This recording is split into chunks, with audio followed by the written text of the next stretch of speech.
In this video we'll be looking at equivalent equations, and a little graphic over here. Something on the left hand side must balance exactly to something that is on the right hand side. Now sometimes two equations express exactly the same thing and are said therefore to be equivalent.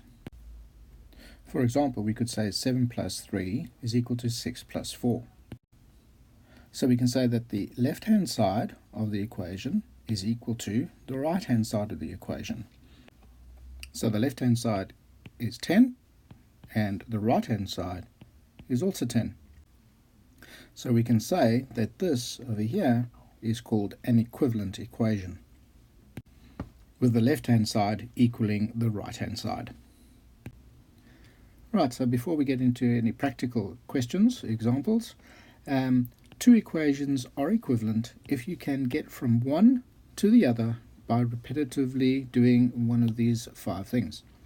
The first one is adding a number to both sides, subtracting a number from both sides, multiplying a number to both sides and it has to be other than 0, dividing both sides by a number, obviously also other than 0, and the last one is swapping the left hand side with the right hand side of the equation. And if you can do all of those things, the equation is equivalent. Alright, well let's apply an operation, either adding, subtracting, multiplying or dividing, to an equation to see if it is in fact an equivalent equation. So what would the equation look like if I wanted to add 4 to both sides of my equation?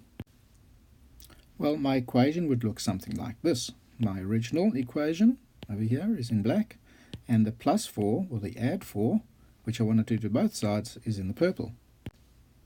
So my new equation, once simplified, looks like this. 7 plus x is equal to 11. Therefore, these two are said to be equivalent equations. Now, what happens if I wanted to subtract 2 from both sides? I will take this equation over here and I'll subtract 2 from both sides. So my two equations will look something like this now, resulting in this equation, which is equivalent to that equation when we subtract 2 from it. Alright, well here are 2 examples for you to have a go at. The first one, I want you to multiply both sides by 2. And in the second one, I want you to divide both sides by 2 and see that you get equivalent equations. Put the video on pause and come back when you're ready.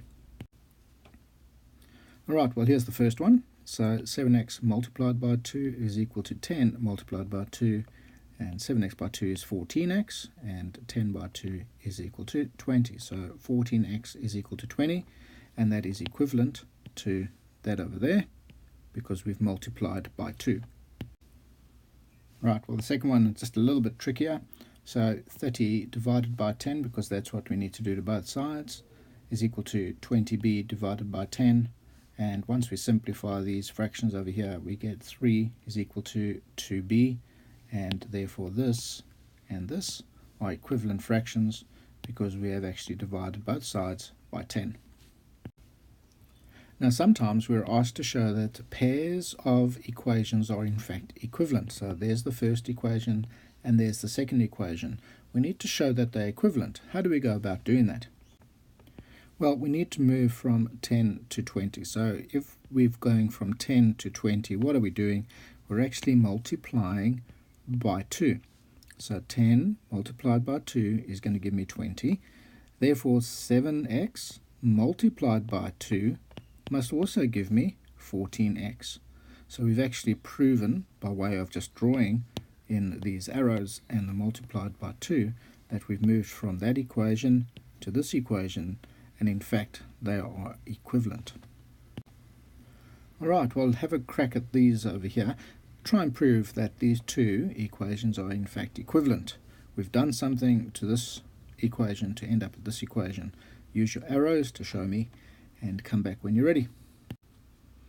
Alright, so what we've actually done is we've gone from 15 down to 5, so we've taken 10 away, and we've gone from 2x plus 10 just to 2x, so we've taken away the 10 over there.